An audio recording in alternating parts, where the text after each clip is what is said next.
Good morning, everyone. What could this map show? Why might these locations have been highlighted?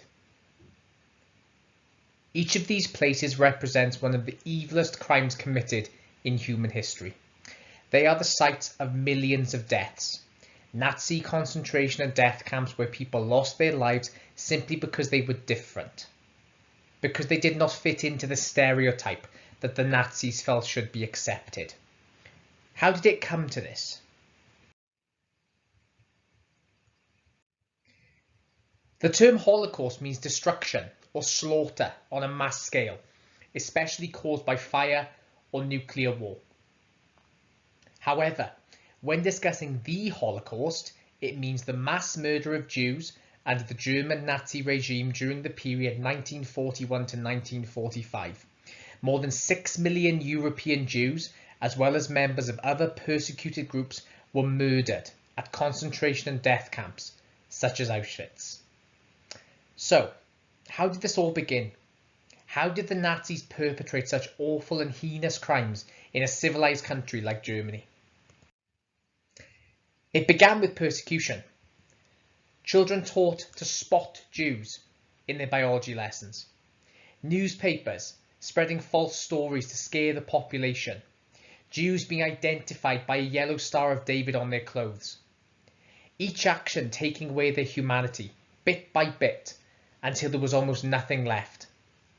But this was not the end of the hurt and suffering. This was only the beginning. At the start of the Second World War, Jews and other subhumans, as the Nazis called them, were rounded up and placed into areas called ghettos.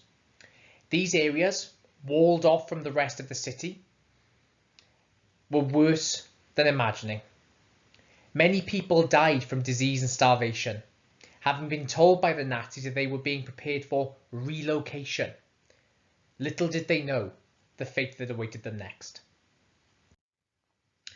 Then, those poor and innocent victims would find themselves transported like cattle to the death camps whose names have become infamous: Treblinka, Sobibor, and, perhaps most infamous of all, Auschwitz-Birkenau. Their journey would end beneath the gates. Arbeit macht frei. Work sets you free. Taken to a seemingly innocent shower, only to be gassed to death. All for being different to one group's idea of how things should be. If you were lucky enough to survive, you were left with a permanent physical reminder. A tattoo showing your number. Not a name. Dehumanized to the point that you could become a number and nothing else. Total estimates of death in the Holocaust vary, but most historians agree that 11 million people were killed in total. Of these, over 6 million were Jews. Killing that many people is like someone killing every person in Wales almost 4 times. I had nightmares, of course, for I would say for a couple of months.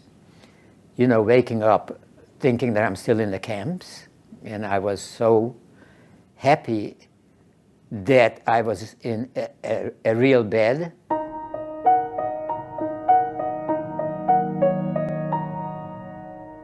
In order to have a little bit of pleasure, let's say, which is, there's not too much of it in the camps, I made friends with 2 Polish kids. We didn't get too much sleep, and we used to just get out real early in the morning, because in the barracks it was just crying and screaming and praying, and it wasn't unusual that a prisoner who was laying next to you to go to sleep, when you woke up they were dead. In any of these camps, everything is so the same day in and day out, that when anything unique happens that is not on the schedule, you always immediately try to talk about it. Is this good news or bad news? One morning we came out, and the first thing we saw was that there are no guards in the guard towers. So we are sneaking between the barracks towards the gate, and lo and behold, nobody's there. So we get enough courage to go to the gate, and we notice there's a heavy chain with a padlock on it, and it's a very, very foggy morning, and we are just dumbfounded. All of a sudden there's a break in the fog, like a mirage. And all you see is two horses with a horseman. As he's coming closer, one of the Polish kids says to me, look at his hat, and it was a red star, a Russian soldier. He comes to the gate and he says, I'm advance guard, nobody can leave the camp because there are all sorts of diseases, you're full of lice and you haven't been washing for months. But he says, as he takes out his gun, shoots off the padlock, doctors will be coming, medication will be coming, food will be coming very shortly. So the three of us, as fast as our skinny legs can carry us, we go to every barrack in the vicinity, open up the door in every language that we know, just yell in, we are free, we are free. And you'll never forget that moment, the sounds from the barracks. Those who are able to walk out to the sunlight, walk out. Those who can't walk are crawling out. I have to pass through a little area where there are little bungalows. And this is where the SS families were staying. And they must have left in a big hurry, because I go into one of the bungalows and I open up the closet, the clothing in there. Open up the pantry, food. And then I go into the bathroom and I turn on the water, hot water, fluffy towels, shampoo, soap I haven't seen for a year. I make a little victory dance on my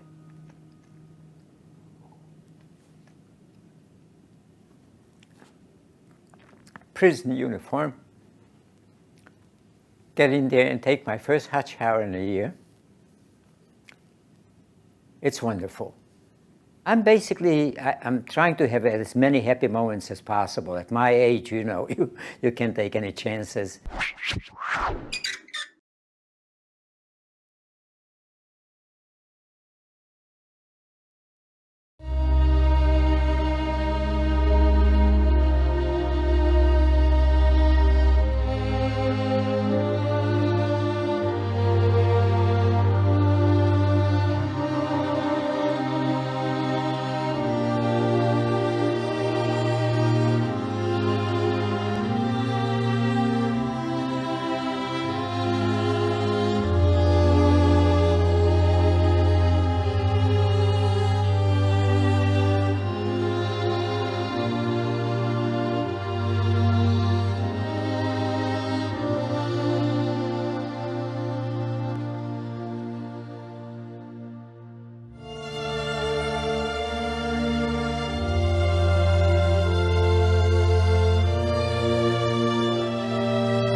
Take some time to reflect on what has been discussed here today.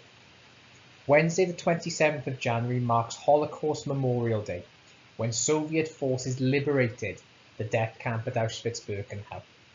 And please remember those words. To forget the dead would be akin to killing them a second time. Thank you for listening.